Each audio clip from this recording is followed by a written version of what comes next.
Many spend their days passively searching for something interesting to do. Others dig in and find it.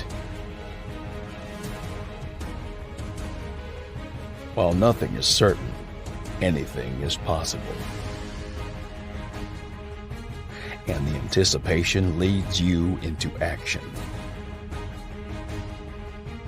Because it's here that adventures begin. Stories are unearthed. Secrets are revealed. Fortunes are found. Mysteries are solved. And the past is brought to life. Nothing valued is ever lost. It's simply waiting to be discovered. So here's the question. What are you looking for?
I'm Dave D, and you're watching XP Team USA.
Will you search through the lonely earth for me?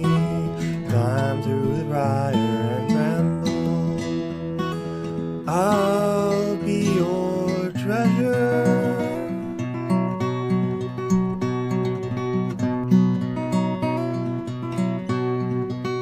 I felt the touch of the king.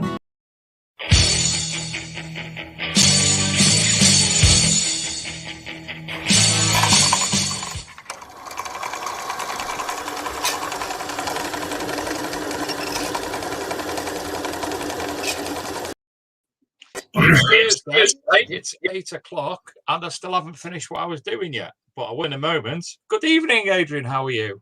Evening, David. Evening to everyone in the chat. You all right? I Yes, like the are you? background. Do you like the background? Yeah. I like the background. You made the background, eh? Background. The part. Is that a part? Oh, right. I thought you meant my Oh, background. no, it's Rodney Cook. Sorry, I can see. No, it's the Rodney Cook, silly. Yeah, sorry. Let me just write this and I'll be with you. Oh, got comments appearing on the main screen. That's nice tonight. Hopefully that lasts. That's good, isn't it? Can't even. What's that? I'm not even writing that word. You filling in a returns form, Dave, or? No. I'm sharing the show to Twitter, which I don't use Twitter generally, but I get told off, so I have to do Twitter. So there you go. And my seat was stuck then. Anyway, yes. Well, Adrian, how are you? I'm all right, mate. Yeah, had second COVID. How are we both really? No, we're not. I had a second COVID jab like you yesterday, and I was all right. But now I feel just like a bit. I don't think because it was a suppository one. It's a new trial, and it just makes you a bit drowsy. So, well, especially when it's the size of a pinpoint, definitely. But it kept falling out, so they had to keep putting it in. But no, yeah, just a bit drowsy, but it's better than getting COVID. It took me out of it completely yesterday. I didn't get off the sofa. Didn't. I was asleep most of the day, there or thereabouts. But today, a little bit better. But and I wouldn't have been in work tomorrow anyway because of the working hours at the moment have all changed due to the world as we live in. So good evening to everybody who's already joined us in the chat room. If you would be so kind, would you consider sharing the show link tonight, either the YouTube link on social media, or if you're watching on Facebook, if you could share that as well. And obviously that gets around to as many people who are interested in watching the show as we can, because tonight's guest, we're going to be talking a lot about the Rodney Cook Memorial Rally coming up in September. And I'm sure there'll be a lot of people who will be, I've trapped my hand, a lot of people who will be, you know me, who will be going to the Rodney Cook Memorial Rally who would like the information. And obviously, we're going to be talking with Gary about one of the new coins that he's discovered recently. And when I say new, I mean new to numismatics in general. Very interesting. In this month's Treasure Hunting magazine, Gary's in this month's, I don't need to show the front cover. Yeah, Treasure Hunting magazine. Yep. Out today with move on. Yep, the world's #1 tester of machines. Yep, with me root assault. That was 2 years ago, I think. Root assault 71 in long grass again. That's when there wasn't much land available. Like now, it's all disappearing, isn't it? So it certainly is. Yeah, I was going to say something dead interesting then, and it's just gone. Before we go, before we start, I'll do a few parish notices. The first one, Team Detectable, Karen Mark. Congratulations to them and a huge well done for raising up to now. We've done the last of the 3 competition shows on Saturday night, and up to now they've raised a grand total of around £4,000 for Renee Grove Hospice. Well done. That's obviously going to be hopefully going up more in the near future via the Detectable in June. The Evo has been recalled by Seascope. For those of you who don't know, if you can look on the Seascope social media accounts, you find details on how to send that back. There's been some issues, and they're in the process of wanting to sort that out. On our website, the Archaeology and Metal Detecting Magazine website, this one here, which you can also get on apps, Google Play or Apple. We've got about 12 to 15 new articles coming in the next week. Today, there's been 2 gone up. One is Jason Jones's recent, again, new to numismatics in this country, King Stephen Penny. The second one he's had, and the second rare type. Additionally, there's one just gone on this evening at 7-ish from Luke's Peaky Finders group, who have started their weekly digs again. Staying to the rule of 6, etc., within government guidelines. And Adrian, fantastic video. I mean, Luke preempted me on what was going to be going on because the group, their new site that they're on, it's had a number of ponds dredged, and some of the things, and I'm not even talking metal detecting, things that people finding in the ground walking across the field, and I'm even talking livery buttons and medals and coins off the top of the ground, not let alone bottles and clay pipes and such like. Really fascinating. So that's up tonight on there as well. And I've got to do another one. Luke taught me something that I didn't know yesterday. You know this north-south divide, the one north of Watford Gap, your south, where you're all pansies who drink watered down beer and pay £8 a pint for it. That one. Do you know how the term north-south divide came about? No. This is dead interesting. Up here in the north, we had all the industry, chimneys and all that malarkey going up in Bolton and Birmingham. All the really bad smog was up in the north. And the owners of said plants all built their house to the south because the wind in England goes from south to north. So everything was blowing further north. So London was where all the rich people were living, all these owners of industry and such like, because it was south of the smog. And also they built their houses so the smog didn't come towards them. North-south divide. How's you like that? So it is better down south then? Better air and stuff? Better beer. Closer to... I like that one. I like that one. 100%. Yeah, because you're all drinking Stella Artois and crap from France, where we have proper John Smiths. No, you drink John Smith's Shandy. Shandy. But no, we've got loads of craft beers now. They're everywhere. Well, they were until the pub shut. But the tap rooms they have, craft beer pubs, there's loads of them. Everything's like 6%, 7%, 8%. It's all £18 a pint as opposed no, to it's not. £4.50 It's not. It's £16. No, it is dearer. But we have nicer glasses. You drink out of like Tupperware cups and pint. No, we drink out of pint glasses because we're like proper and tankards. Right. Sorry. Anyway, shall we move on? Yeah. So the south's better. Yep. So, without further ado, we'll bring in tonight's guest, Mr. Gary Cook. How are you, Gary? Fine. How are you? And Gary tonight has an Ethernet connection that will not jump out, and he'll be, instead of doing his best Norman Collier impression, he'll be talking to us constantly. I know.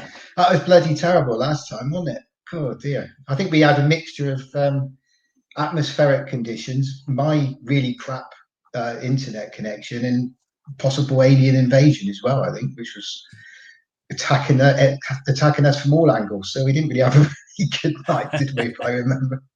I think, to be honest, though, Gary, I mean, in the past year, especially, we've noticed doing the show that a lot of guests' internet has been crap because of the amount of people who are actually on the internet at this time of the night. And I don't think it's been able to keep up, to be honest. And obviously, when things do get back to whatever they become back to in the near future, hopefully that'll settle and shows will again be as good as we possibly can. Well, computers hate me as well. There's always that. you said to me this afternoon, as long as we don't have any storms, we've had about 43 where I live today. Honestly, we've had we've had sun, we've had blistering heat, we've had hail, we've had snow, we've had pelting rain, we've had absolutely everything. The weather's ridiculous at the moment, isn't it? You know, it is mental. It's quite scary for rally organisers as well, because the colder it is at this time of year, and we haven't had an awful lot of rain. I think my nan used to sing a song with like March winds, April showers, brings around May flowers or something like that.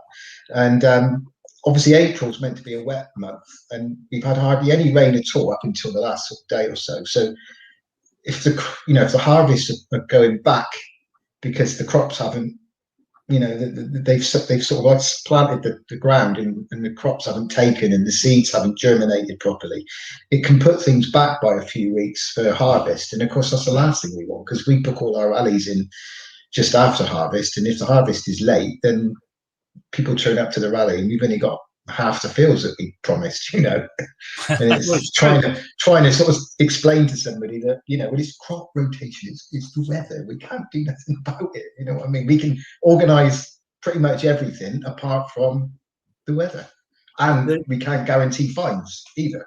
Well, it's funny you should say that, Gary, because near me, the fields, it's like the summer. They've got the water spraying on the fields, and it's just because it's so dry. Yeah. Went out this weekend, and it was shocking. It was like desert.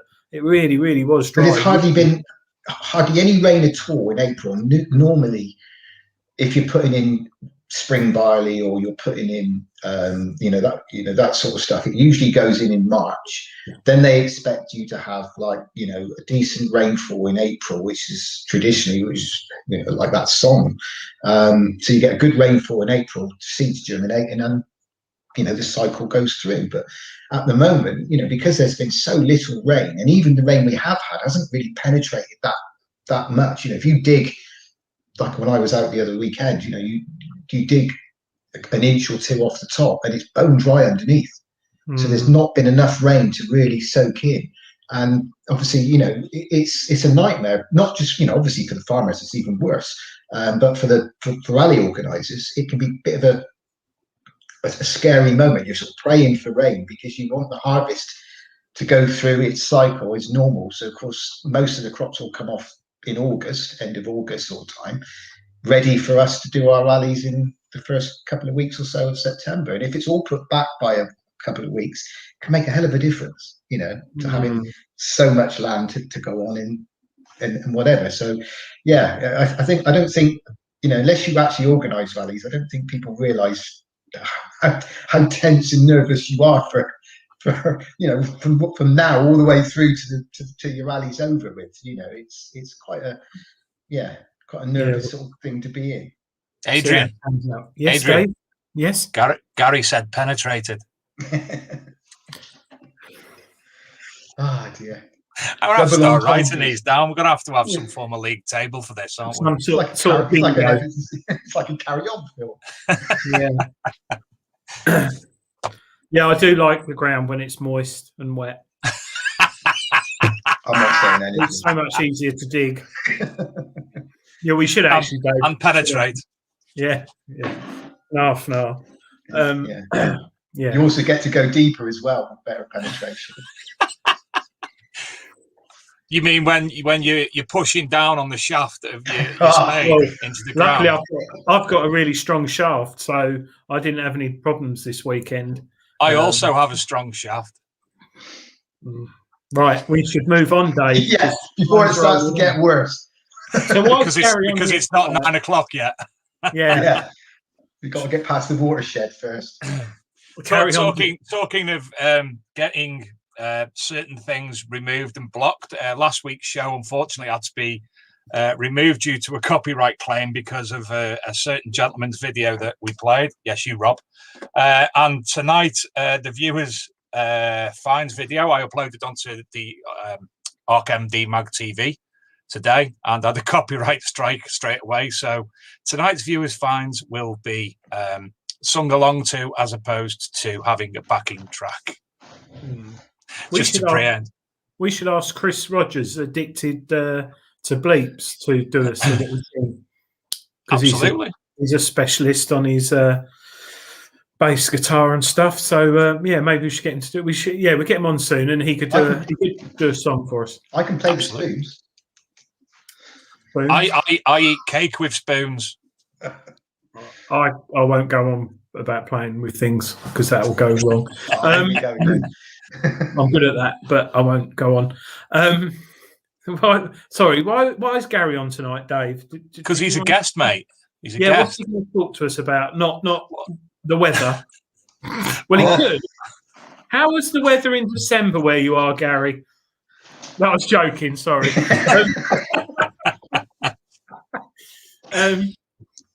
We could, sorry. So here to talk about Rodney Cook. I told you we weren't great. We just get delirious and silly when we're not great. I was going to say, yeah. Let's stop it now. Slap on your wrist, Adrian. So anyway, Gary, we've got a lot of your recent finds, one in particular to have a look at a little bit later on.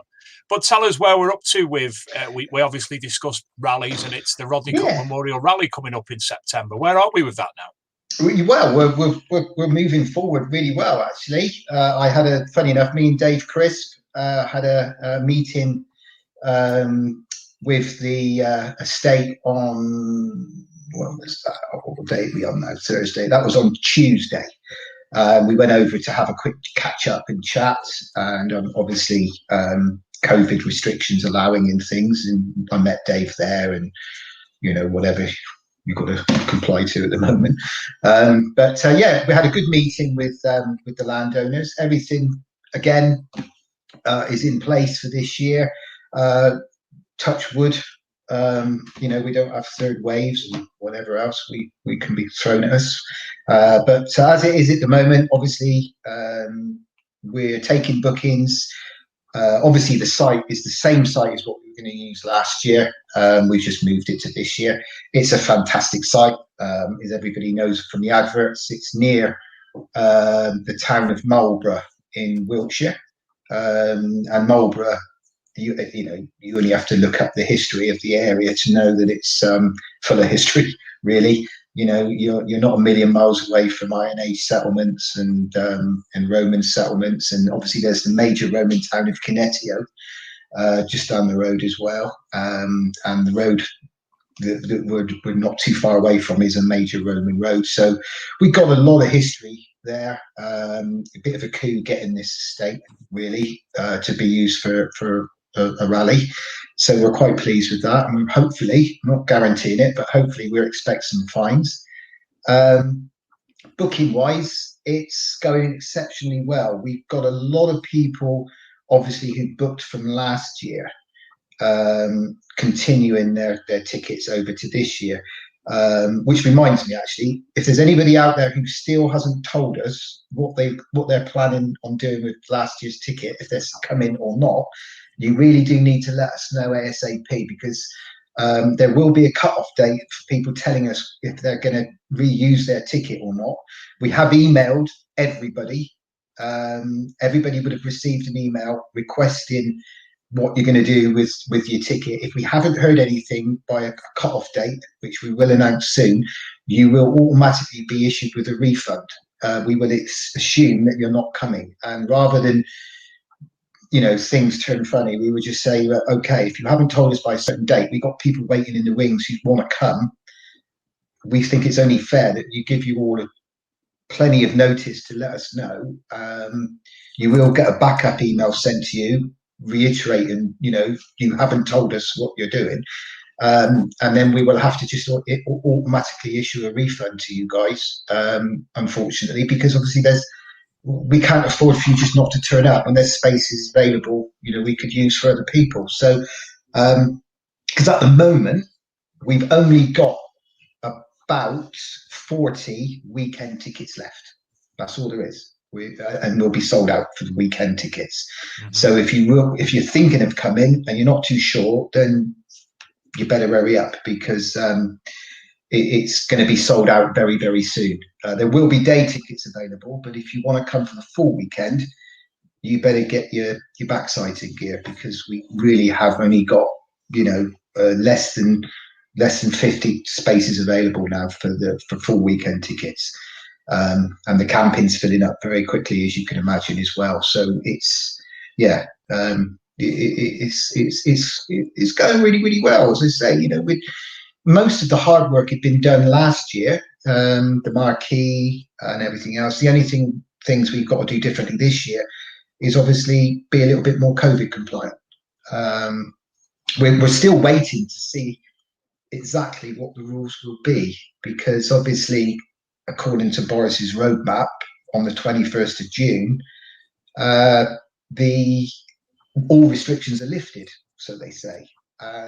Things will be getting back to some form of normality. So, we're going to wait and see what they are, but we will still have hand washing stations in place. There's a possibility, we're not sure yet, but there's a possibility that people will have to show their proof of vaccination, either by the app or by their cards and stickers or whatever it is they were given at the time. There's a possibility we may have to ask for that, and it might not, it might be government decide that we have to do that. And anyone who hasn't got proof that they've been vaccinated will have to take a test, one of these instant result testing things. And obviously if you test positive, you won't be allowed into the site. But as I say, we're not 100% yet on that. All that will come to light as the weeks and months go by. And how is it best that people contact the Rodney Cook team? Well, the best way is to email. All correspondence with Rodney Cook are done by email, literally because we get inundated with so much. You wouldn't believe the amount of messages that we get on Messenger with just random messages like, where is this, and dates, please, and that's it. No please, no thank you. So we have an automated message now on Messenger saying, any questions, please email Lisa at charitydetectedevent@hotmail.com, which is the standard email that we've used from the very beginning of the Rodney Cook. And Lisa then goes through them and responds to them as and when, you know, she can. What people don't realize is it's only myself and Lisa really, who does all of the booking in, and she does all of the emails and she responds to most of the emails. So, you know, it's a lot of work for her. She works full time at a school as well, so she's under a lot of pressure there. So, you know, if you don't get a reply straight away, it's not because we're being rude, it's because we're exceptionally busy and we have other things in our lives going on as well. You know, recently my mother, as many of you have seen, has had a triple heart bypass. And so, of course, that put paid to a lot of things for me. You know, I've lost one parent in the last few years. I'm not prepared to lose another one. So, you know, she's been quite ill and she's had angina, and then she was rushed into hospital, and she, you know, she's had to end up with a triple heart bypass. So she's recovering now. She's doing fantastic. Bless her. She's doing really well. But of course, sorry, Gary, to interrupt again. No, that's all right. The email address to contact you, is it Lisa at Charity? No, sorry, it's not. Probably my mistake. It's simply Charity Detecting Event. That's all one word with no spaces, at hotmail.com. Charity Detecting Event at hotmail.com. You got it. Marvelous. Gary, how many day tickets do you envisage will be available? Well, good question. We've sold. There's going to be 850 weekend tickets.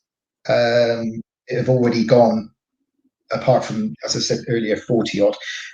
So we're going to probably look at limiting day tickets to round about another between 50 and 100 a day. It all depends on how much land we've got available. And like I said earlier, that all depends on harvests and chatting to the estate farmers, what they're going to get ready for us.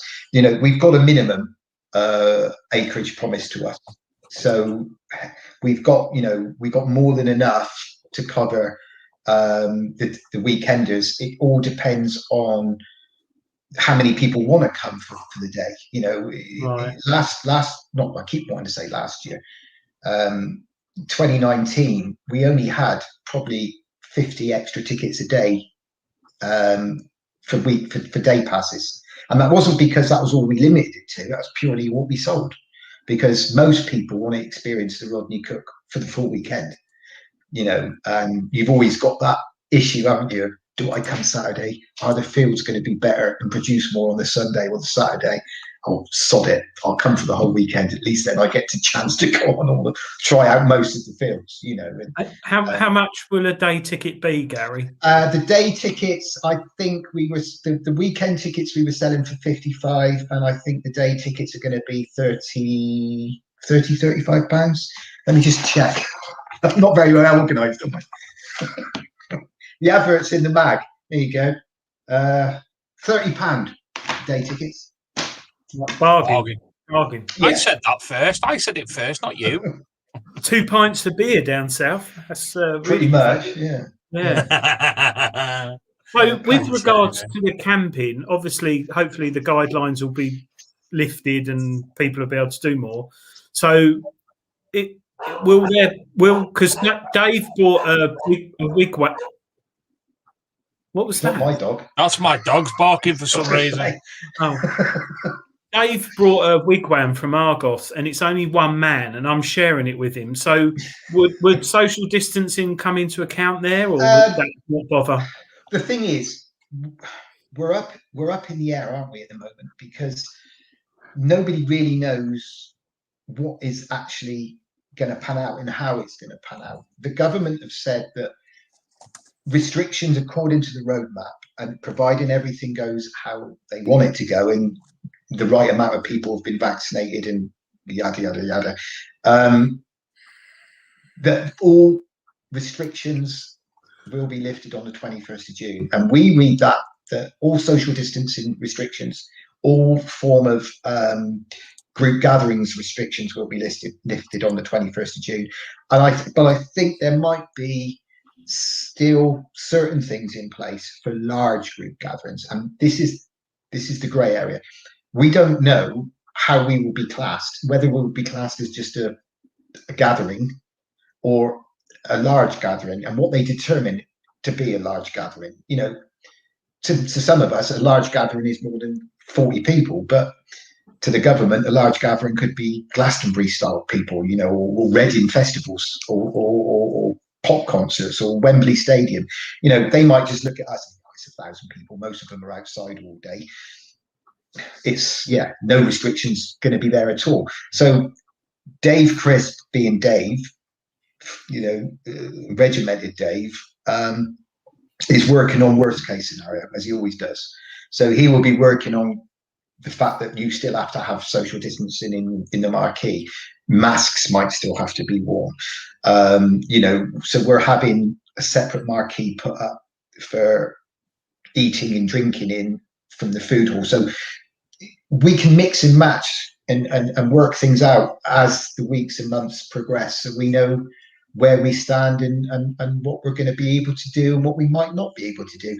We're hoping that we can just crack on and carry on as normal and let people decide for themselves. If you want to social distance yourself and keep away from big groups, by all means. If you want to wear a mask all weekend, do it. We will have hand washing stations on site. We will have places where you can go and sort of keep yourself at a distance, and we'll put tables and chairs out there. If you don't want to come into the marquee and listen to the band and whatever else entertainment we've got, it's entirely up to you. But as I say, the government will release everything. I've just seen that Karen has said anything over 4,000. So if that's the case, then we won't have any restrictions at the Rodney Cook, because obviously we'll have a maximum of with traders and marshals. I suppose we will have under 1,200, 1,300. That's good. So Dave, you won't have to take that wigwam back to Argos. we can still get in it. People will see it. It's pink. It's very small, very, very small. It's pink and it's small. Yeah, your wigwam. That drug really has affected you, Dave. That's pink and small. Yeah. So no, I just wonder. It's so many little things like that. Like you say, Gary, you don't know, do you, until the day? But fingers crossed with the way the jabs are going, and hopefully the death rate falling. Fingers crossed. Exactly, and you're bang on. And obviously, by September, the chances are that most of adults over 18s would have had their first, or they're hoping that by September, maybe the majority of us would have had our second jabs by then, and things will be sort of coming back down to earth. It won't be such a shock to the system as what we've been having for the last sort of like year or so. So as I say, compared to where we were this time last year, where it was all negative and we got no chance, and you're clutching at straws. I remember having around about this sort of time of year having a good old chinwag with Karen and Mark from Detective Hall, and we were on the phone together for probably an hour or so, getting really depressed and fed up. Whereas now we're a little bit more optimistic about the two events, because obviously Detective Hall and the Rodney Cook run adjacent to each other. They're always the week after each other. So we work, and I work very, I chat to Mark and Karen a lot, about the rallies, and we're all discussing different things and that with them, and this time last year, I mean, hats off to you. So very depressed. A lot of people would have just thrown the towel in and said, "Oh no, leave it, wait another year," because you're organised, same as Karen and Mark. You're organising an event blind, and like you said, you've got best case scenario, worst case scenario, and you've got a almost double plan for everything, haven't you? So it's hard work. So what sort of is you got any confirmation of manufacturers attending, or the usual people? There will be XP in attendance as always. Gary Blackwell, friend of mine, as you all know. He will be in attendance there with XP. Obviously, you will have Garrett. We're supposed to come over last year with some of their YouTube guys and some of their TV show people. They're hoping to come over again this year, all depending if they're allowed to travel or not. I presume they would be able to because they could class it as work.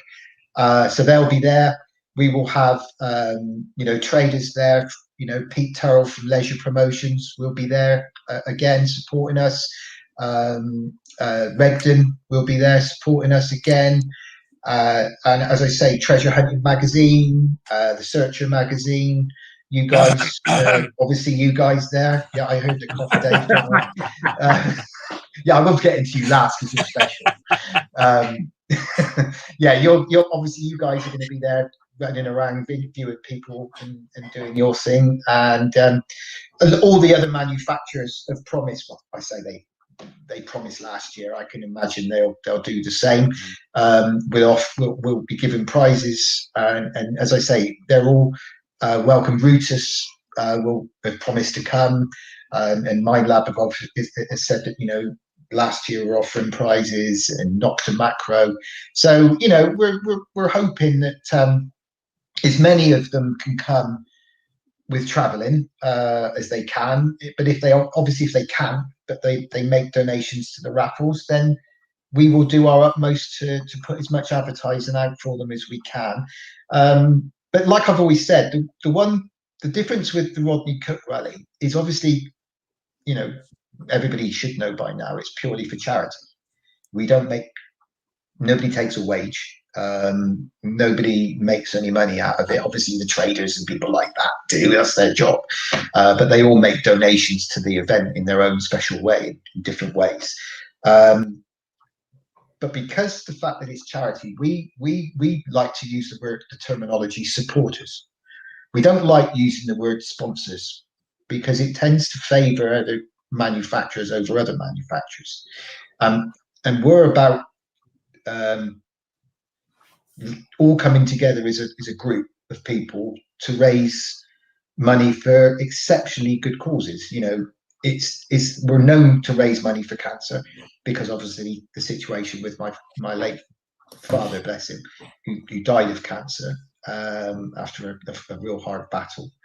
And obviously that's the reason why the Rodney Cook bears its name after my dad, and the reason why it evolved into something like it is now. It's because so many people wanted to support it, because it's one of the largest rallies in the UK now, and it's probably one of the largest rallies that raises money purely for charity. So far we've raised over £100,000 for cancer charities with all of our one dayers. Probably 100, if we count all the one dayers up we've done in the past and the weekenders, it's probably getting close to about 115,000 that we've raised. And we're hoping this year that we're going to smash the target that we've set ourselves, and we really want to go hell for leather to try and beat the target of 2019 that we did. And as I say, we like the terminology supporters because it's a rally where we can all come together as a family, I suppose, if you want to use that word, and forget about rivalries between manufacturers. Forget about my metal detector is better than your metal detector, and why are you using that for? That's crap. You should be using one of these. We don't have any of that. Rodney Cook. It's a fun, great weekend to come together. And yes, the manufacturers are there, and the retailers are there, and the trade guys are there to make a bit of money. I wouldn't expect otherwise. But for us, it's all about raising money and forgetting about rivalries and everything else. Just trying to raise as much as we can for some fantastic charities. Children's leukemia, cancers, and cancer care, places where families can go, you know, and have somewhere nice to sit down and soak in awful news and good news sometimes, you know, and that's what we do it for. And as I say, you know, everyone who helped me, they're all they do it out of the kindness of their heart. You know, I've got so many fantastic friends in the hobby, and many other friends who come and help, and they donate their time for free. They don't ask for anything, they don't want anything, they just want to be part of it. And it's like I've said to you guys many times before with the Rodney Cook, it never ceases to amaze me, the support that I get given for an idea that I had in my head once to do maybe a one-day event to try and raise a bit of money, has grown so much over such a short space of time to something as big as what it is. It freaks me out sometimes. It really does. You know, I'm thinking, my God, I don't want to let anybody down. You know, I want the crops to come off in time. I want the stubble to be flattened down. I want the guys to come, and as a detectorist myself, knowing what I would, you know, I would like from the perfect rally, a Carlsberg rally. I try, my fellow organisers, and Dave and Lisa and Gordon and Steve and Neil, all of them. I don't want to forget to mention someone, but every one of them are. We try so hard to give you the perfect weekend, and sometimes we can't guarantee the weather. We can't guarantee the crops are going to come off. We can't guarantee that the farmers have time to do all of the stubble. And it's so difficult to try and get everything in place. And you do get the occasional moaner and groaner, oh, we've done fun nothing this weekend, or, you know, the stubble's a bit high. Sorry, mate. You know, there's not much I can do about it. You know, and it's, yeah. Sadly, we've been on the news tonight. I'm in the northwest.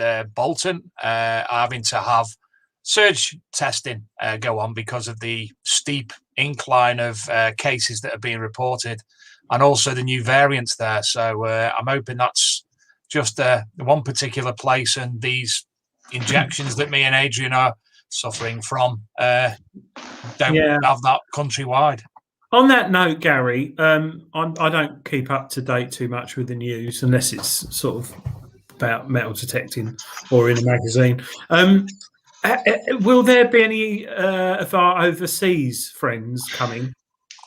There, hopefully, because normally it Dad's Memorial, we have people from all over. You know, we have people from America, we have people from Australia, Canada, all over Europe, and so again, you know, a lot of them have got tickets pre-booked. They've had them from last year, and some of them, bless them, are amazing. You know, they'll well, if we can't come, just take the money and use it for your good causes, and you know, we'll buy a ticket next time when you can hold it, and you know, which is incredible. You know, that's lovely. Yeah, it's nice, but it's lovely, and hopefully, if the restrictions and travelling is allowed, then yes, to answer you, the only reason I ask is we've seen a surge in Germany and other countries in Europe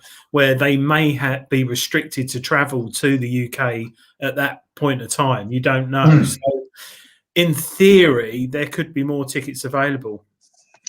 Yeah, obviously, if this is what I was reiterating earlier on about people who have tickets and they haven't told us what their plans are to do with them, and I completely appreciate that some of those people would have been from abroad and they simply do not know. So we have to be a little bit more, I suppose, forgiving with those because of that. You know, we can't expect them to make a decision on something that they don't know themselves. There will be some who maybe feel that they don't want to come because it's not safe, possibly still, and they make a decision themselves. All we're asking is that if you have guaranteed yourself that you're not going to be able to make it, could you please let us know, and let us know as soon as you can, because we have got people. I can see a waiting list coming into the Rodney Cook very, very soon, because you know, every time that the adverts go out, or we put a post up, we have a surge of bookings, and it's going to get to the stage very, very soon that as I say, we've got less than 50 weekend passes now. So if you want to come, as I say, get yourself booked on, but it's not going to be long before we're going to be saying to you guys, we're really sorry, but you can go on a waiting list, and it will then be a first come, first served basis, which is only fair. So this is why I'm saying again to people, if you haven't told us yet, please don't leave it for any longer than what you have to, because we can either we would issue you a refund, and we can then use that place for somebody else who can make it. And if for those who are watching who've not heard of Rodney Cook, which sorry, I don't know what I'm doing. You having an earthquake in yeah. Chelmsford? No, yeah. Those who there's a natural disaster you were on about, Gary. yeah. It hasn't knocked me Wi-Fi out. Those who don't know about Rodney Cook, who are watching this live or on YouTube, the Facebook page and sites where they can find out more about it. Yeah, all the information they need really is on the Facebook page. We've been saying this for a while. We've been trying to get a website up and running, and it's proved to be quite difficult. John has got a mate who's supposed to be doing it, and he's apparently he was supposed to be talking to him this week, but if it hasn't materialized in the next couple of weeks, I might be contacting you to do it. That's right. Because we have struggled with that, and COVID sort of like knocked us back a bit, and everybody who was doing the website, the company we were dealing with, suddenly they all started working from home, and then we lost contact with them.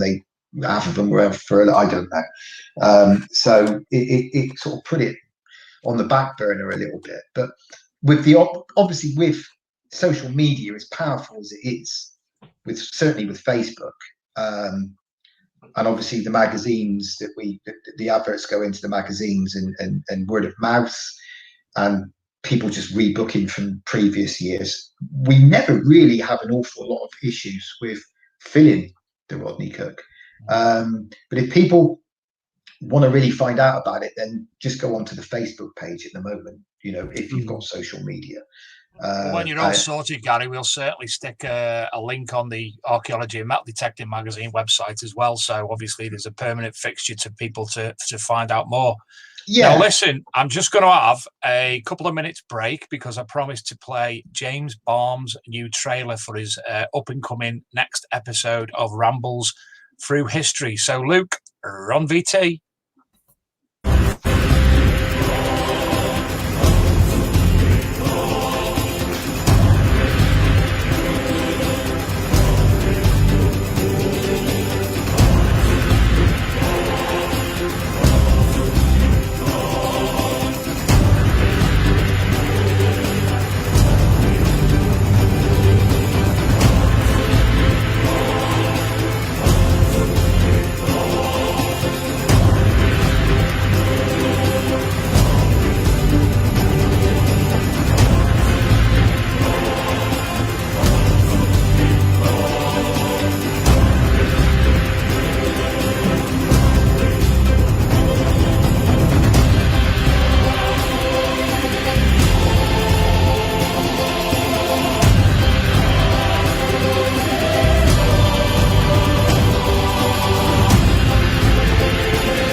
Now, we're here to remember a fantastic man. And that man is my dad. and he died from cancer almost a year ago today.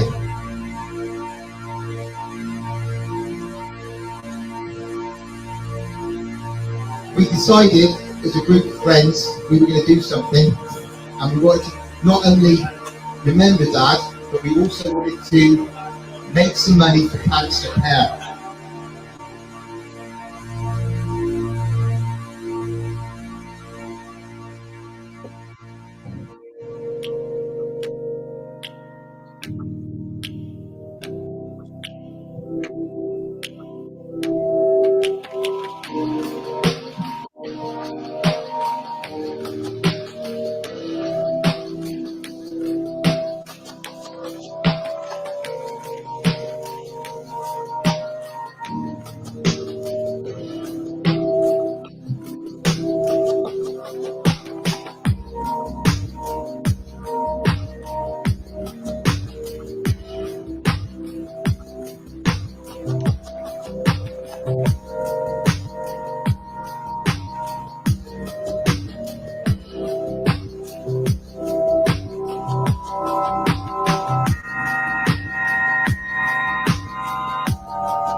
Yeah, brilliant, really good. Good sights, yeah, good land. Brilliant, lots of room. Yeah, and I really enjoyed it. I think it was great, the way that we had the barn. Yeah, that was and brilliant. the bar, of course, and the pizza's pretty good as well. In fact, it's probably the best organised one I ever been to. Great idea from Gary to do this. What a fantastic event it's been, and all the support we've had has made it very special. Ian, would you come back next year? Oh, definitely. So we booked my holiday for next year again. So especially if they could like a bit too good last year. It's my first silver unit. So thanks, Gary.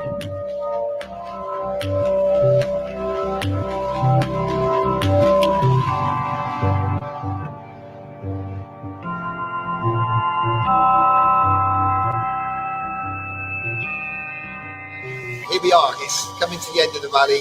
It's been an exceptionally successful weekend.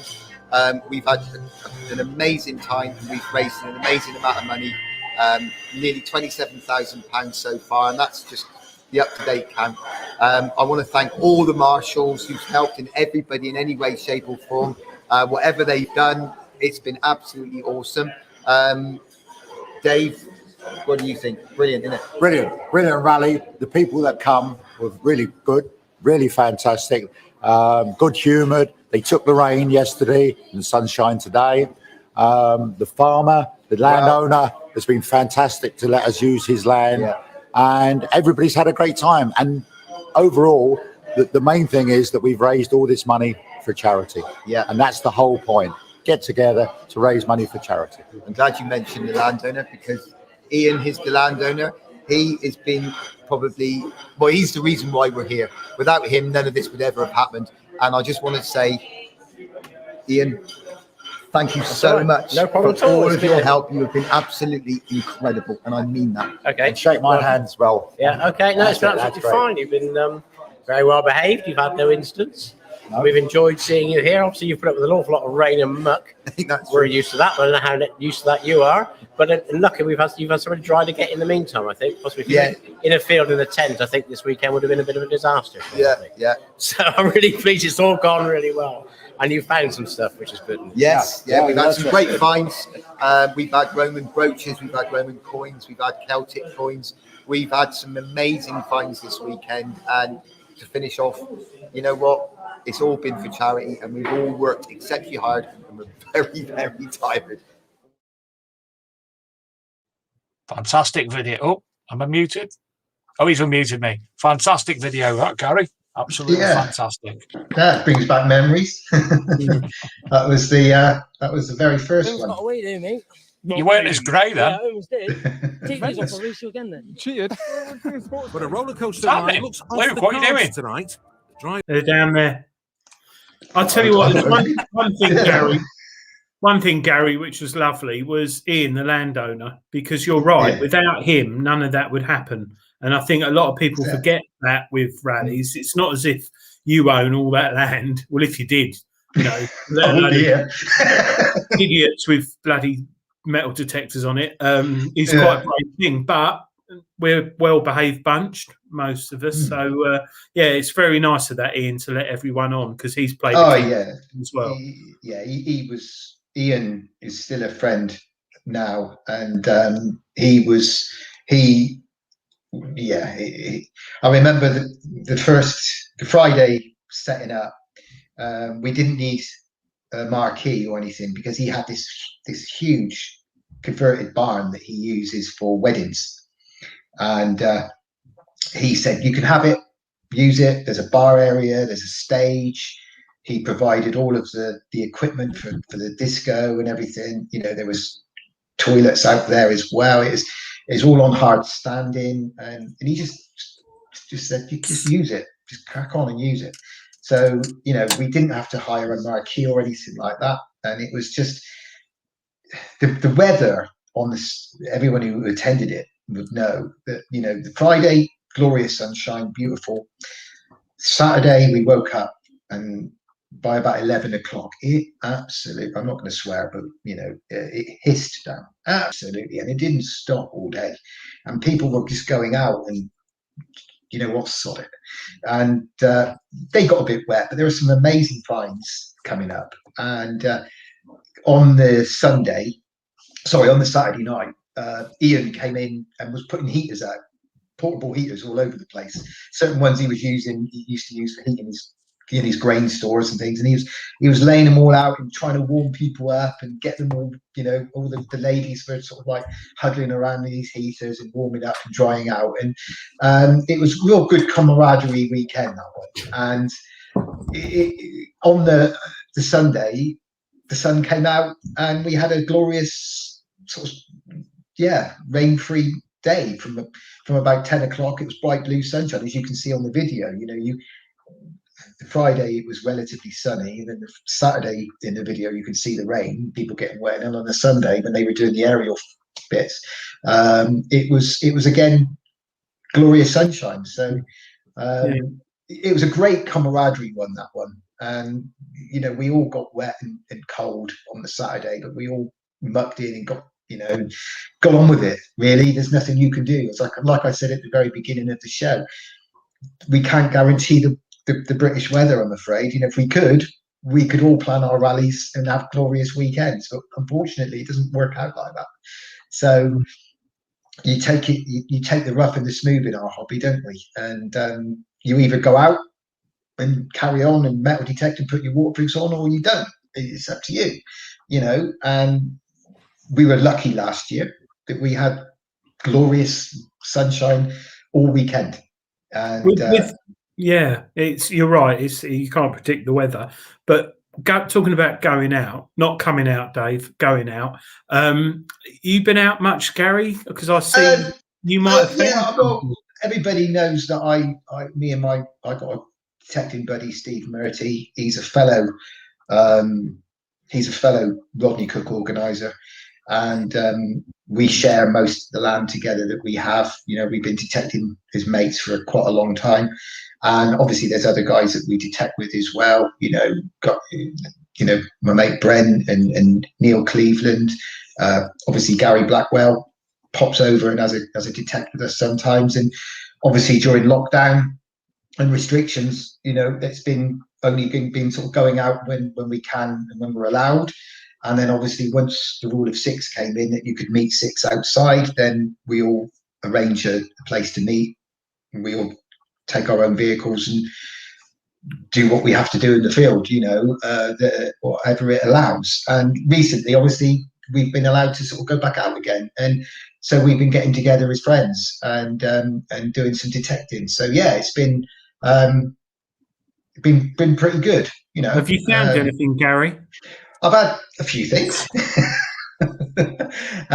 Yeah, I've actually not had a bad season really this year. I've been exceptionally What have lucky. you found, Gary? What have you found?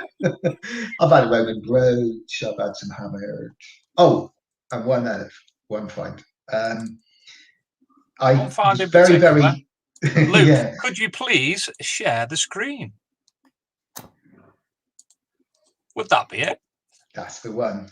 I've been exceptionally lucky to find a denarius.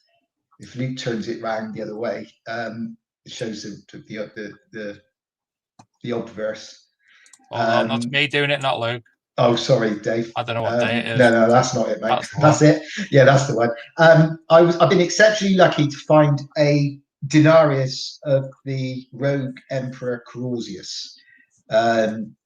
And most metal detectorists will know, if they know their history, that Carausius was a self-appointed emperor of Britain. He effectively was a general, worked his way up through the ranks and became quite high up in the Roman army. And he was designated with the task of removing Frankish pirates, Saxon pirates, who were attacking Roman galleys. And allegedly, what he was doing was waiting for the pirates to raid the galley and then attacking the pirates and stealing the booty for himself. Now, as we all know, history is only written by the victors, and this is what we've been led to believe by history, by the Roman Senate, the Roman emperors who wrote this and decreed this. And obviously, whether it's true or not, I don't know. Personally, I think a lot of people believe that Carausius was actually a pretty good bloke, and he had the backing of a massive Roman army. His army loved him. And obviously, in Roman times, if you command an army, you can pretty much achieve whatever you want. And I think the existing Roman emperor probably saw him as a bit of a threat, I suppose. So he said that he caused all these problems and issues and ordered his death and his execution or his assassination, whatever you want. Carausius heard of it, escaped to Britain, and made himself emperor of Britain. And I think he was emperor for 4 or 5 years before they finally caught up with him and had him killed. And obviously his coinage is quite rare. And this particular one is exceptionally rare. In fact, it's so rare that they believe it's possibly the only one of its kind. With that writing around the edge. Sam Moorhead at the British Museum, I've recorded it with them, has said that he knows of 2 other silver denaries of Carausius, which has a temple on the reverse.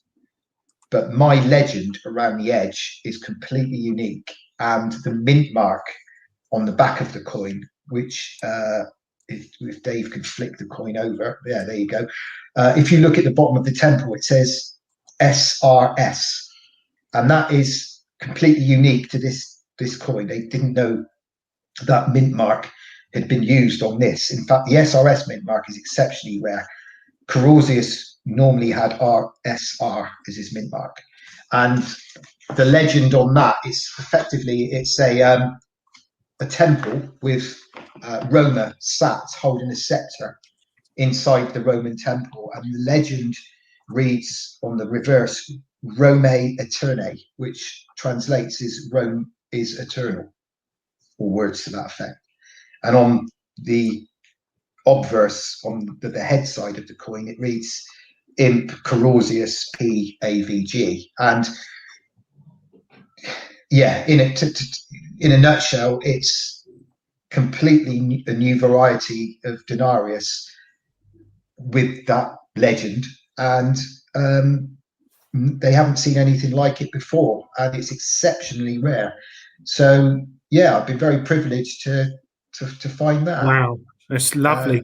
And you found it with your Deus, I presume? I found it with my Deus. Oh yes, my trusty Deus, using the sonar program, slightly tweaked to suit the conditions.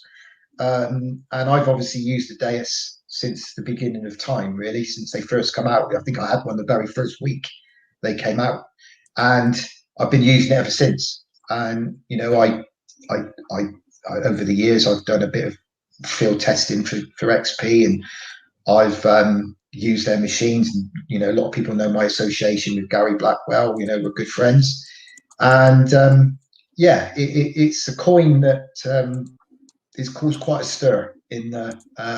Still keep sharing. Yeah, it's caused quite a stir in the coin world because of its you know, its rarity. But as I say, the sonar program on the Deus for me is the program that I absolutely love using. Have you had, how long have you had your Deus, the one you currently got at the moment, Gary? Well, the current one, I still got my original controller. I've changed the stem. Obviously, it's a bit like the broom in Only Fools and Horses. Yeah, Trigger's broom. It's only had 4 handles and 6 heads in its life, but it's brand new. You know, yeah. No, I've obviously changed the handle and gone from the magnet to the click thing. But my actual control unit is my original control unit. Obviously, I've now used the HF coil and that, but yeah, I just do the software updates as and when required, really. You know, and a machine that evolves, and it's evolved well in the last 12 years, hasn't it? Yeah, it's one of those machines, because of the update facility that you get given by XP. It never ever dates, does it? It never ages. You know, I've heard people say, you know, the Deus has been out for 10 years. It needs to, you know, it needs to be updated. Well, I've always been of, why do I need to update why do I need to upgrade my Deus when it's finding me all of this? You know, it's finding me. It's finding me. I've just got a Deus. Had it a couple of months. I had one years ago, and I've just gone back to one again, and I forgot how much enjoyable it is.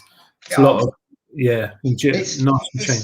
It's hassle free, isn't it? You know, and you can choose and set things up. I think when it came out 12 years ago, it was like a 12-year-old boy getting a Commodore 64. You didn't really know what you were doing with it. But after a few months, but nowadays, with the event of how detectors are, I wouldn't say they are more advanced, but the interface could be more complicated if you've come from a 1977 C-scope. But the Deus interface is lovely to use, really, really nice, and it's so light. Yeah. But anyway, we could go on all night about Deus, but I'm a technophobe. Like, you know, I'm a bit of a technophobe, and if I can, you know, as I say, I'm one of these people. I don't tend to tweak and mess about with my settings any more than what I have to. You know, I set up my Deus to how I like it, and as I said before, I love the sonar program. I mean, as far as I'm concerned, it's Gary Blackwell's best program. You know, he's created a lot of programs for the Deus, and he'll forget more than I'll ever know about it. But the one thing I'll say about the sonar program is, for me personally, and on my sites, I can use it anywhere, and I can tweak it slightly to adjust for the adjust for the conditions. If your soil's mineralized, or if you've got a lot of contamination in the soil, you know, you can tweak the sonar program, and the nucleus of the program remains the same. But it's Gaz's best Yeah, I program agree. as far as I I'm agree. concerned, by far. You know, Yeah. I love the hot program and just normal days fast. You know, factory presets. But when he brought out the sonar, that took my fines rate up a notch. And and it's not very often that I would say, people who know me, you know, I believe in you walk over it, you find it. And today's machines, pretty much, if it's there and within a certain depth and size, you're going to find it. But I was convinced, and I am convinced, that the sonar program has taken my fines rate up a notch, because it's enabled me to go onto sites that I previously thought had drained You of predominantly fines. use the HF coil all the time. Yeah, it's my go-to coil pretty much all the time, unless I'm on pasture, and I really am looking for depth, and I'll put the big bertha on, or the X35 11-inch on, and go into me deep programs. Then pretty much it's HF coil all the way for me. I you know, I've got the elliptical and I've got the HF 9-inch, and I flip between the two if the contamination is there, you know. And recently, my mate Steve, as I say, he's a bit of an old traditionalist, and he was using his old 11-inch coil, a 15-inch coil, I think the big one. And he's recently moved over to a HF coil, and he's suddenly woken up and smelt the coffee, I think, because he suddenly started finding a lot more than me. So. Yeah. Sorry, Dave. We're geeking off. We're detectoring off. We're talking geeking off. Sorry. I can spell XP. Yeah. Don't get me going on with XP and Alton Deus. I'll be here all night, wax lyrical. Sorry, I asked that question. Are we having the dips from diggers tonight, Dave? We are. I've just checked. We've got a minute and a half before that starts. So I will. I'll share the screen. With lovely Mr. Higgins can share that. And where am I? There it is. So when that comes in, we can carry on chatting around it. Luke, share screen. Have you tried a Rutus, Gary, Alta 71? If I'm being brutally honest, no, I haven't. I haven't. I don't really try that many other machines, to be fair. At the Rodney Cook, I don't really have time to go out and detect as such. I just basically get under everyone's feet. A lot of tweaking, like you can do with the Deus, and it's got a hodograph display, which is like the XY, and it's obviously not as light and compact, but technology-wise and recovery speed and everything, I've got one. It's one of my favourite. So yeah, you know what? It's like I said. You know, nowadays, you know, when I first started detecting, you only had a very select amount of choices, and you know, they were heavy and abrupt, and you know, and they were quite farcical, really, with certain areas and things. And the technology, like anything, is get smaller and lighter and easier, and you know, and now you know, any machine that you buy pretty much today, if you go onto the right site, is going to find you stuff. You know, you can find Roman coins with £150 metal detector. You know, I'm going to have to interject, I'm afraid, chaps, because the draw started and we have 34 entrants. So, Gary, a number between 1 and 34. Oh, 1 and 34. 19. Adrian. 36. 24. I said 36 because I'm admin. Yeah. 1. 7. 6. Which is Golden Graham, and that'll be Mr. Stokes again. He's won Britain's first coins book. Good book, I've actually got one alongside me here. Yeah. Gary, second number, please. 4. Adrian. 23. 12.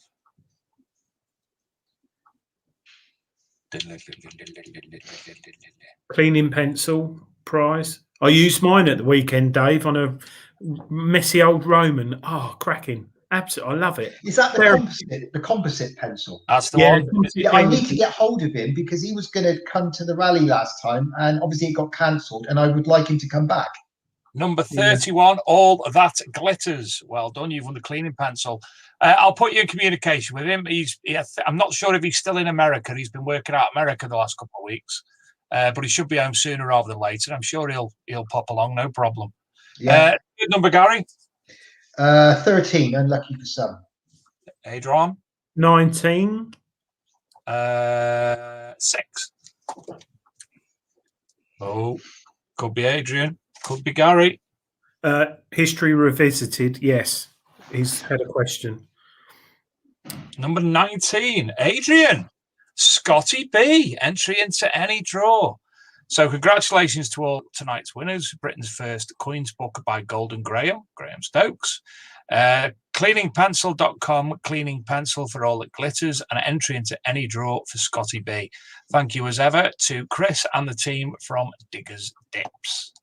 There you go. I'm done for another week. I'm going to just text Graham Dempsey, or I will forget otherwise. Yeah. So I remember talking. Talk technology. Yeah, Harry, I remember. Got a question. Yeah, I briefly answered it, but History Revisited. Is the HF good coil good for small high conductors in iron infested sites? Oh, unbelievably. And I'll let yes. you answer it. Unbelievably, yes. Yeah, without a question. Turn the frequency up to around about 28 kilohertz. If you've got a remote and you're capable, you can do that. Turn it up to 28 kilohertz. And well, you can do that with the headphones as well. Now, what am I talking about? 28 kilohertz. You can go up to 50, and turn the reactivity up as high as you can manage it, and slow down your swing. And use, if you're just using factory presets, then use Deus Fast, because obviously that's got a quicker recovery speed. And if you're in an iron contaminated area, slow down your swing and listen for the tweaks. If you're lucky enough to have a elliptical coil and you're in a very small area, get the elliptical coil right up into the 50s and 60s kilohertz, and again listen for the small tweaks. And when they brought out the elliptical coil, I did a piece on it with Gary.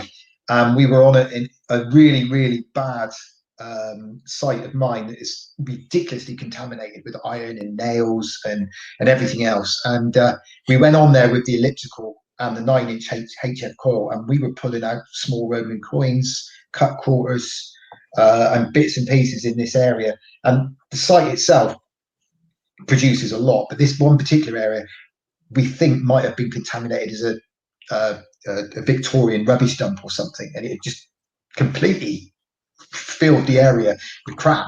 And the HF coil, the elliptical and the HF coil were awesome in amongst that. Yeah. You know, as I say, the elliptical coil can go up a higher frequency. 78, I think. Yes, yeah, 80 kilohertz. So you can really, you know, that's once the thing is, the elliptical is best used when you're trying to find the bits that you've missed with the previous coils, and it can get you in amongst the iron, get you in amongst the mineralization, get you in amongst all of the bits and pieces, the hot rocks, you know, and the coke and everything else. And the most important thing is get that reactivity up a little bit, get the frequency up, because you're then looking for the small targets in amongst the iron. And the most important thing is don't go hell for leather. Just gently sweep and give the coil, and the recovery of the Deus is second to none anyway. So if you add that with your frequency and your recovery, you're on a win-win situation in the iron. But the most important thing is to just slow your swing down and listen for those little tweaks. And that's what I was saying about the sonar program, you see, because the sonar program has the tones set at a notch up. So you have a tone break, and you also then have the tone, one of the high tones set it in the 800s. And if you use the Deus, you know that's like a real high pitched tweak.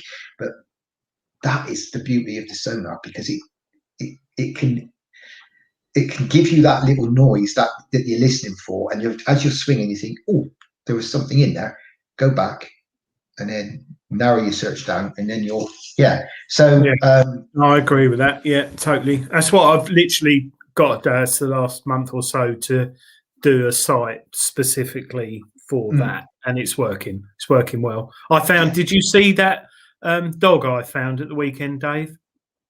I can spell XP. I found a He's little gone all Roman glazed. dog. Look, his eyes have gone. I found a little Roman dog with a Deus on the site, and mate The found dog had a Deus. Yeah, rock me.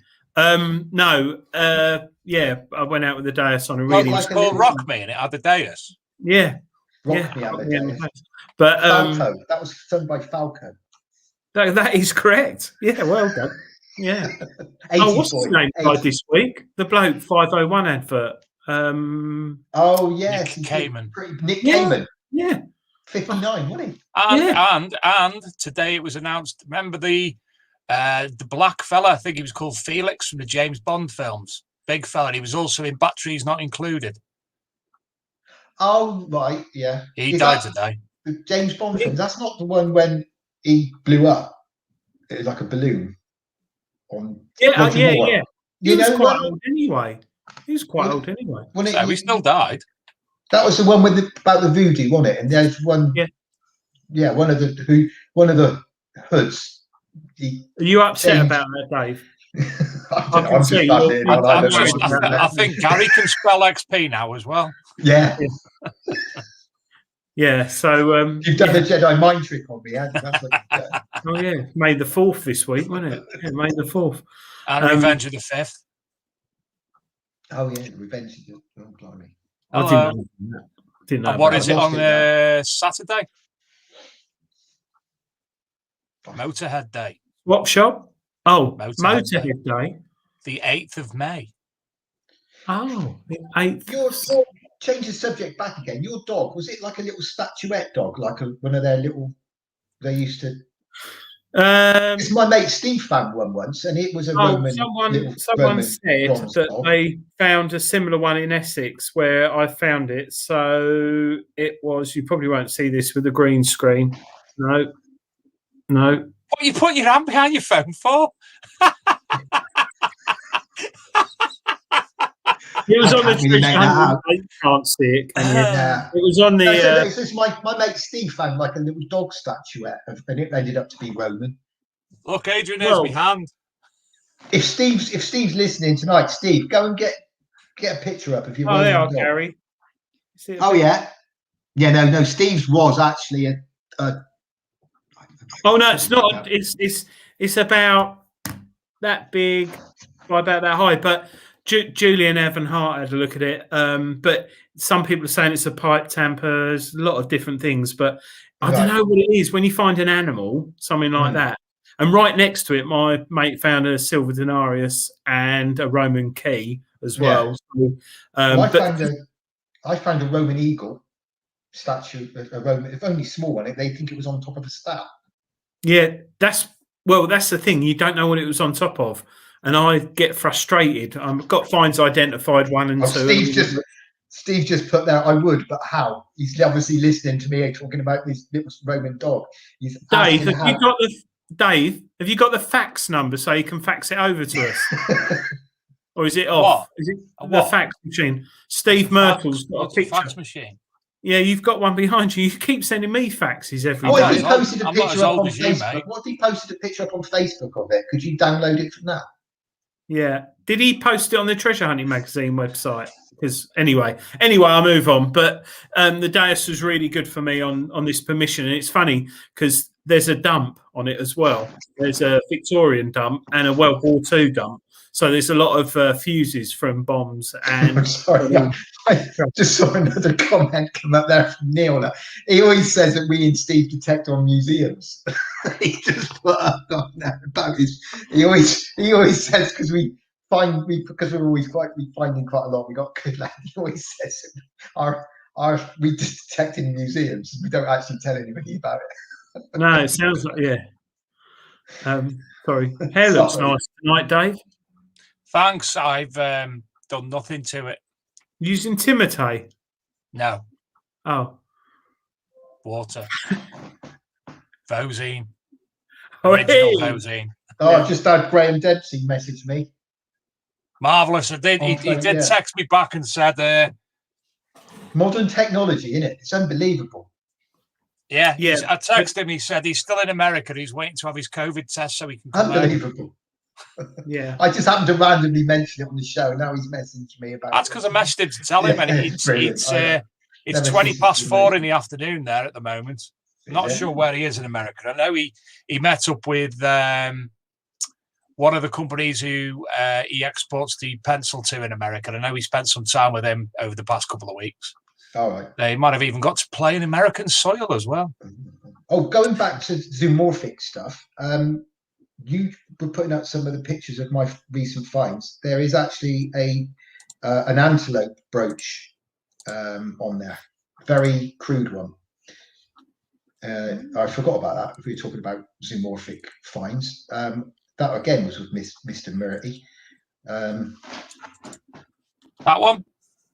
That's it. Yeah. When I first found that, I just thought it was really cold day and it was wet, and I thought I'll just put it in my finds bag. Didn't think anything of it. Then when I washed it and had a look at it, and Steve was round doing some electrics on the house, and he looked at it and he said, "That looks like a brooch." And then you got a catch plate on it in there, and when you actually look at it, you can see it. It's an actual, almost like a deer or antelope type brooch, and the head and the body. It's that's exactly it is. And I've looked it up, and apparently that's what it is. So at the time of finding it, I just thought it was a bit of twisted metal. What do I know? And Steve takes the credit for that, because if I said I did it, he'd only put something up on there.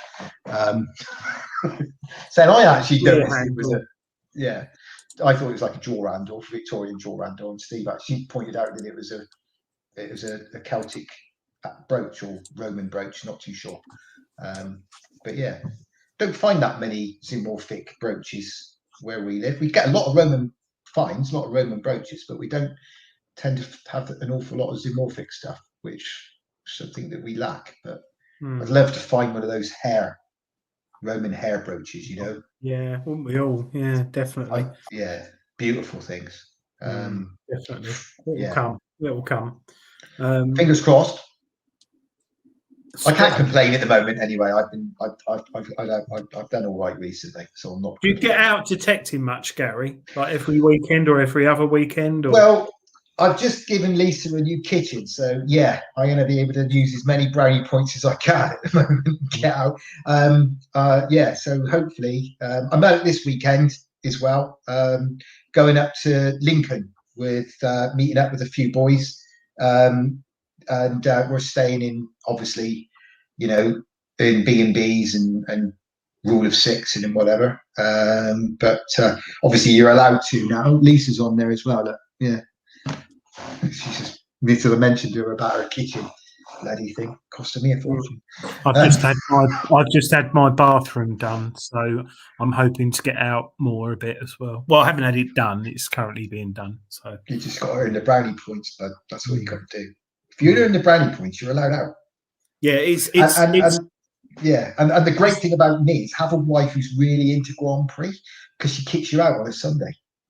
That's my problem. I like Formula One, so I struggle with detecting and Formula One. Although it's not as good as it used to be, but I like Formula One. Who's your wife follow? Oh, she's a Lewis fan. Oh, because he's English. So yeah, I did take her to the Grand Prix a couple of 3 or 4 years ago. We went when I used to race Formula 2. Oh, you get I used to have a Scale Electric. Yeah, Lewis is a good friend. I see him every now and again. He's a good bloke, good mate of mine. Yeah, you Oh, sorry, I just woke up. No, I've never driven Formula One cars in my life, and I don't I was going to know say, if you had, you and Lisa No. wouldn't. Lisa No. wouldn't leave you alone all weekend, mate. No. At the rally. I would much prefer being in the field on a Sunday than sitting in front of the TV. So I do get out detecting. David, have you been out? I'm the whole Formula One thing. I don't get because it's watching like cars go around the laps like that. No, it's gone tactical. around, it's gone around again. Oh, it's gone around again. Oh, No, it's tactical. It's a bit like programs on your detector. You've got to get the right settings and the right things, like tyres and fuel. Don't know what you're on about here now, mate. Spell XP. Yeah, Dave, when are you going out? Have you been out lately, or? No, I haven't. Back at work's just befuddled me greatly, and obviously, due to the hours that we're going to be working, I'll be getting Fridays to go and play as of tomorrow, but I'm not in anyway. So, well, as I say, I managed to get out a couple of times, well, more than that really. But as I say, with all the restrictions that have been going on, you're sort of limited to who you can go out with. But obviously now you're allowed to meet up with a certain amount of people outside and everything else. So me and a couple of others, mates of mine, we're going up to Lincoln and we're meeting up with Sid Perry and Phil Fraggle, and we usually have what we call the Jolly Boys Weekenders, and we do it a couple of times a year if we can, and obviously COVID restrictions allowing, obviously we do it all by the book, but so we're allowed to sort of go up, and as long as you travel separately or whatever you do now, we're meeting up there and at the weekend, and we've got a site up there that we use. The farmers have got B&Bs and whatever we to stay at nearby, and we just do some metal detecting and have a bit of a social distancing drink together sort of thing. I'll tell you what, it's so good being able to, with Detectable and Rodney Cook, meet. Like the last time I met you, Dave, was what, 2019? Detectable, yeah. Detectable. That's the last time I saw you. Tony Kaywood as well. Yeah. Haven't just not physically hugged, like bear hugged. You haven't bear hugged. Oh, mate. Luke, Don't say that to me, because you'll get squished next time I see you now. I know I will. And me tongue down your ear or something. Like remind me to keep well away from that. Rodney Cook, the dad's rally. Yeah. Oh, so, Steve's posted the dog photo he's just put up. Oh, thank you. I'll have a look. Well, listen, Gary, is there anything else you want to add? Anything to point people towards, etc., etc.? What you mean as in regards to the rally? Yeah. Yeah. Come and support us, obviously. As I say, we are starting to sort of look at numbers now and think, oh, we're starting to run out. I don't want to keep reiterating the same message, but if you are seriously thinking about coming, don't just keep thinking about it. Get yourself booked on, because you might be disappointed. Obviously, I want to mention again, if people haven't told us already what their plans are, please let us know as soon as you can. And you won't be disappointed with the site this year. We've got an amazing location, bit of a coup, as I say, to get this one. And if you are coming and you're not camping, get yourself booked into the local hotels around Marlborough. That's all I can say. I'm not giving you any more information than that. If you can find a hotel within a 10-mile radius of Marlborough, you're close to the rally.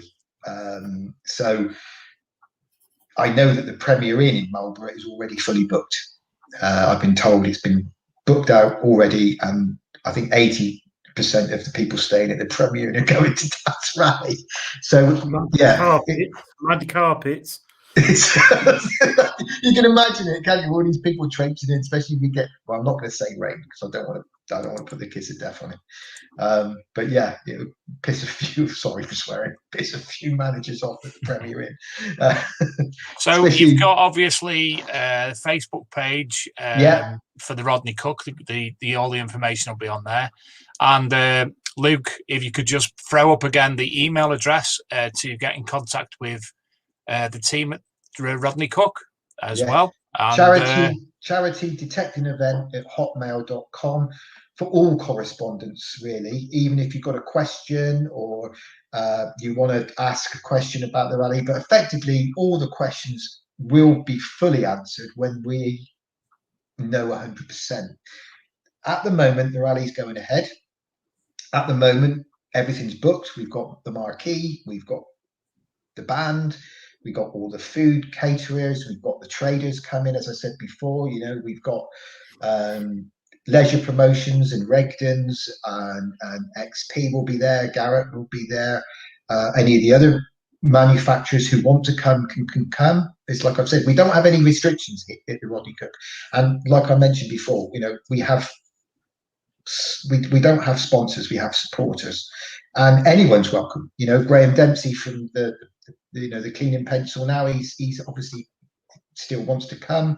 So, you know, if you're out there, Treasure Hunting Magazine, Searcher Magazine will be there. Anyone else, obviously the people from the charities will be there as well. You know, the people from the Royal United Hospital, all the cancer care units and places like that, all those will be there supporting us. You've got to remember, a lot of the people who man a lot of those are cancer sufferers themselves. You know, they some of them have unfortunately terminal cancer, bless their lives. So, and they still come to support the rally, you know, and so it's all systems go. And as I say, the landowner is still 100% behind us. He's adamant that he wants to have an event on his land whenever it can go ahead or whatever, you know. And looking at it, it's going to be this year. I'm going to be positive, and he's determined that it's going to happen. And the only thing really that we've got left to sort out is we haven't 100% sorted out the camping field yet, where we're actually going to put it, because we've got to weigh a few options up. So, but Dave, the master technician, will have it all sorted for you by the time you arrive in September. Because he's, not many people realise, but Dave Crisp, who found the Froome hoard, Dave Crisp, the largest pot of single Roman coins ever found in the UK, Dave Crisp, he is the rally coordinator. He is ex-army, and he plans everything to a military operation. And during the weekend, what Dave says goes. He is the boss. He points us all in the right direction. He tells us what we got to do, and we all get on with it. And he's the one you saw in that video at the end, chatting with me and the landowner. Dave is a brilliant bloke. That's all I can say about Dave. Without him, I'd be treading water.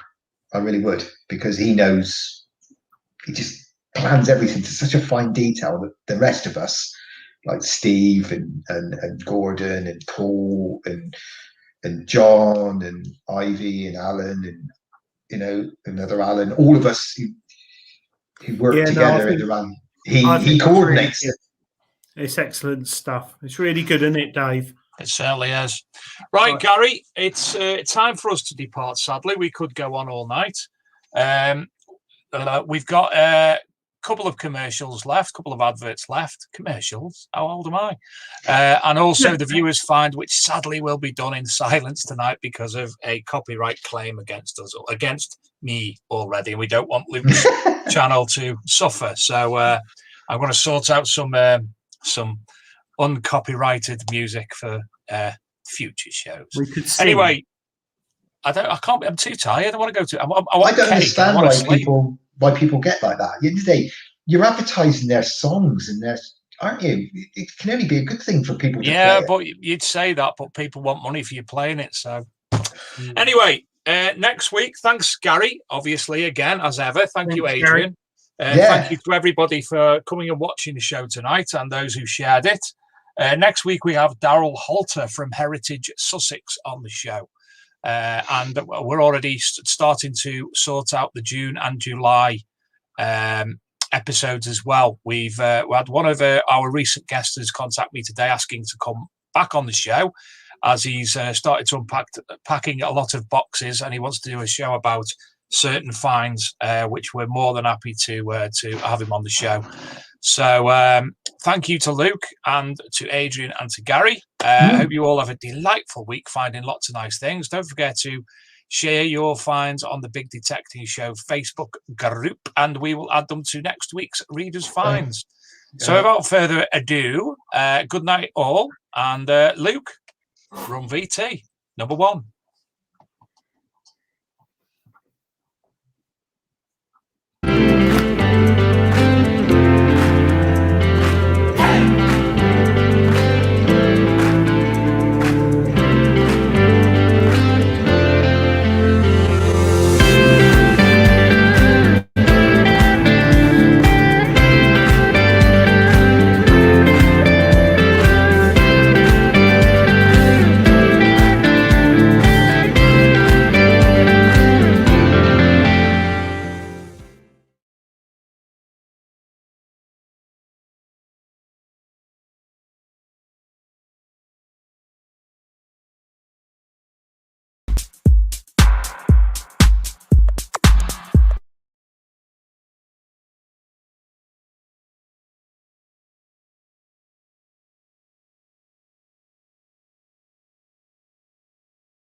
Finds la la la la la from Mark McMullen on his library button, tra la la la la, do and more from Mark McMullen, and then we're going on to Cy and Chris Weller, all the lovely finds. That looks like a bear trap, and don't know what that one is. More in there as well, and some buckles and coins and a button and some more button and something else over there. Association D Association de Detective Aficionados Sierra de Guadarrama. What? No. No, you have to read what you read. What the bottom says. Then what's the bottom say? Association de Detective Sierra. No. Start again because you missed off the second word. Then he spelt it wrong. That's nice. Association de Detective Aficionados Sierra de Guadarrama. That's interesting. It is, isn't it? It's nice, that one. Looks like Dart End. Sky and Ian. Sky, one of our younger viewers, and her dad's finds. Oh, look. Nice. Jason Jones. Now, this is that coin that we've got an article that's gone up today. It's a King Stephen penny, a very rare one. It's the second type he's had. Beautiful coin. Look at this one. This is fantastic. A seal from Marius Siapluch. Check this one now. Look at that. Oh, I've got to get some of that wax. Oh, that's nice. I found one of those. No, William III I found. Look at that. Masonic brooch. This image and more of Rod Hands, they're going up, I think, Monday night. But thank you to all those who submitted your finds. Adrian, play.